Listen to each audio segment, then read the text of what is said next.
बिस्मिल्लाहिर्रहमानिर्रहीम। अस्सलाम वालेकुम। सबको 6वीं सारी मुबारक हो। और आज हमारी सारी है रोटी और दही आलू मटर गाजर के साथ, नॉर्मल सारी। साथ है कड़क कड़क चाय। शाम के टाइम तो असीं तलियां चीज़ां खाने, इस टाइम तो असीं चोपड़ियां खाने, घ्यो ला के।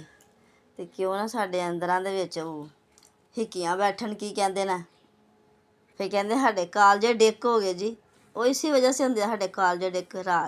ਰਾਤ ਨੂੰ ਅਸੀਂ ਸ਼ਰਬਤ ਪੀਓ, ਨਾਲ ਤਲੀਆਂ ਚੀਜ਼ਾਂ ਖਾਓ, ਪਕੌੜੇ ਸਮੋਸੇ ਖਾਂਦੇ ਹਾਂ। ਇਸ ਵੇਲੇ ਅਸੀਂ ਚੋਪੜੀਆਂ ਰੋਟੀਆਂ, ਘਿਓ ਵਾਲੀਆਂ ਰੋਟੀਆਂ ਖਾਂਦੇ ਹਾਂ, ਤੇ ਫਿਰ ਸਾਡੇ ਕਾਲਜੇ ਤੇ ਡਿੱਕ ਹੋਣੇ ਹੀ ਹੋਣੇ ਨੇ। ਸਰਗੀ ਖਾਓ तो नॉर्मल खाओ, सादी रोटी खाओ। असीं तो तुन्ना तन्नी लाने खाण ਨੂੰ। तो करने एंड कड़क चाय ते तो करने हम सैरी शुरू। चलो, अस्सलाम वालेकुम, अल्लाह हाफिज़।